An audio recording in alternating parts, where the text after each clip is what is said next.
Eh, Perkenalkan, kami dari kelompok 3 akan mempresentasikan hasil kerja kelompok kami. Sebelumnya, perkenalkan, nama saya Sausan Safarila dengan NIM 660. Perkenalkan, saya Putri Permatasari dengan NIM 655. Perkenalkan, saya Miftahul Afifah dengan NIM 667.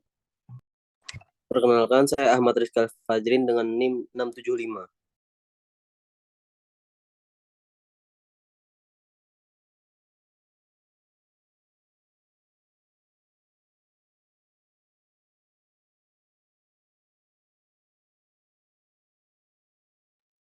Materi kami tentang perencanaan kapasitas dan pemeliharaan.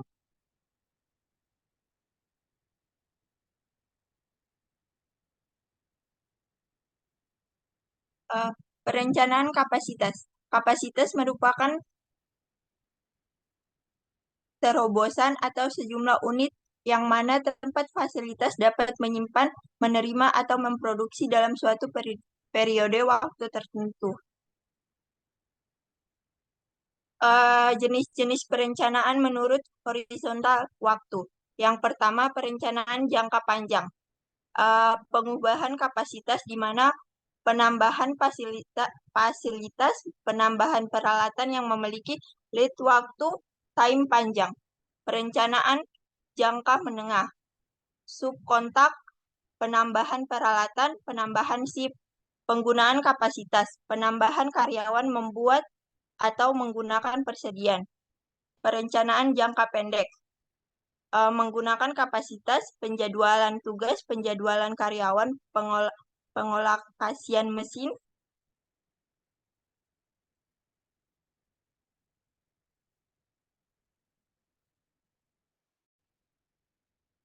Kapasitas desain merupakan output yang maksimum secara teori pada suatu sistem dalam periode waktu tertentu berdasarkan pada kondisi idealnya.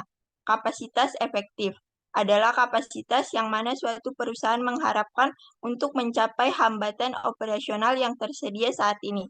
Kunci untuk meningkatkan efisiensi seringkali ditemukan dalam memperbaikan permasalahan mutu dan dalam peraturan perjadwalan latihan dan pemeliharaan efektif. Pemanfaatan dan efisiensi dapat dihitung dengan rumus di bawah ini, yaitu pemanfaatan sama dengan output aktual dibagi kapasitas desain. Efisiensi sama dengan aktual output dibagi kapasitas efektif.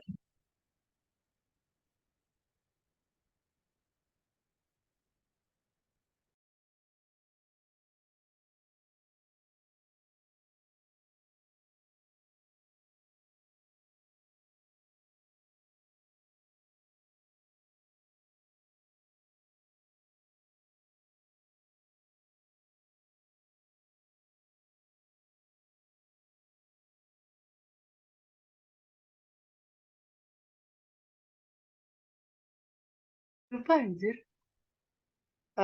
Selanjutnya ada kapasitas dan strategi. Laba yang berkesinambungan berasal dari membangun keunggulan yang kompetitif, bukan hanya dari tingkatan imbal hasil keuangan yang baik dengan proses tertentu. Selanjutnya pertimbangan kapasitas. Sebagai tambahan untuk memperketat integrasi atau strategi dan investasi, ada 4 pertimbangan khusus untuk pengambilan keputusan yang tepat mengenai kapasitas. Yang pertama itu meramalkan tingkat permintaan secara akurat. Yang kedua, menyamakan kemajuan teknologi dengan volume penjualan opsi. Kapasitas seringkali dihambat oleh teknologi. Yang ketiga, menemukan besaran operasional yang optimum. Yang keempat, membangun untuk perubahan atau para manajer membangun fleksibilitas ke dalam fasilitas dan perlengkapan. Selanjutnya ada mengelola permintaan. Permintaan melebihi kapasitas ketika permintaan melebihi kapasitas perusahaan. Dapat membatasi permintaan dengan cara menaikkan harga, menjadwalkan waktu tunggu yang lama atau yang mungkin menjadi tak terelakkan, dan mengecilkan keuntungan secara marginal dari bisnis. Yang Yang selanjutnya ada kapasitas melebihi permintaan. Ketika kapasitas melebihi, perusahaan akan merangsang permintaan melalui penurunan harga atau pemasaran secara agresif atau dengan mengakomodasi pangsa pasar melalui perubahan produk. Ketika permintaan konsumen mengalami penurunan dikombinasikan dengan proses yang ketinggalan zaman dan tidak fleksibel, atau layoff dan penutupan pabrik diperlukan untuk mengarahkan kapasitas agar stitching dengan permintaan.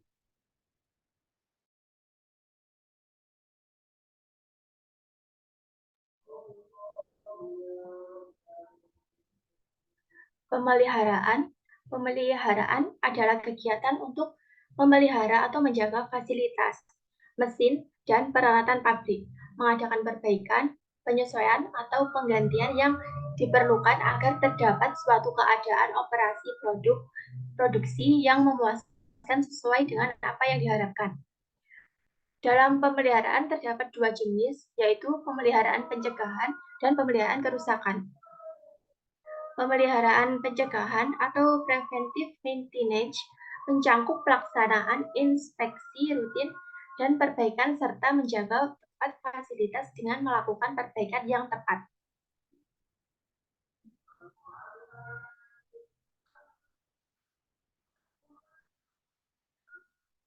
Dalam mengimplementasikan pemeliharaan pencegahan, terdapat dua pandangan. Yang pertama yaitu pandangan tradisional terhadap pemeliharaan. 1. Penurunan biaya pemeliharaan kerusakan lebih rendah daripada peningkatan biaya pemeliharaan pencegahan. Akan memilih menunggu saat kerusakan terjadi dan memperbaikinya ketika menjadi rusak. 3. Jarang memperhatikan biaya keseluruhan atas kerusakan. Banyak biaya yang diabaikan. Gambar di samping menunjukkan contoh pandangan pemeliharaan tradisional. Dan yang kedua, ada pandangan biaya penuh terhadap pemeliharaan. Total biaya berada pada tingkat minimum ketika sistem hanya mengalami kerusakan dalam hubungannya dengan peristiwa luar biasa yang tidak terduga. Gambar di samping menunjukkan pandangan pemeliharaan biaya penuh.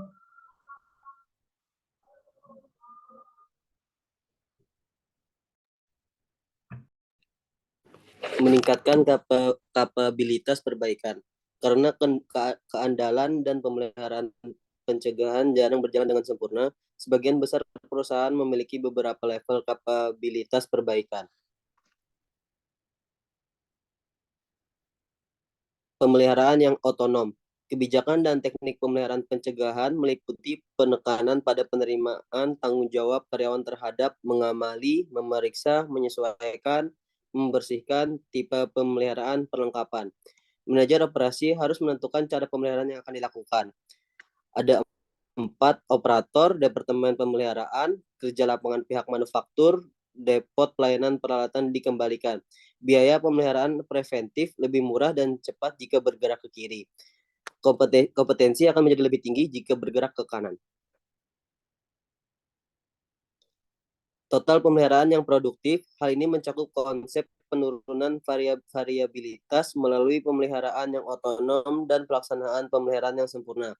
Total pemeliharaan yang produktif meliputi hal sebagai berikut. 1. Merancang mesin yang dapat diandalkan, mudah untuk mengoperasikannya, dan mudah dalam pemeliharaannya. 2. Menekankan total biaya kepemilikan ketika membeli mesin, sehingga perbaikan dan pemeliharaan termasuk dalam biaya. 3. Mengembangkan rencana pemeliharaan pencegahan yang memanfaatkan pelaksanaan terbaik dari operator, departemen pemeliharaan, dan jasa gudang. 4. Memberikan pelatihan bagi pemeliharaan yang otonom, sehingga operator dapat memelihara mesinnya sendiri dan menjalin kerjasama dengan personil bagian pemeliharaan.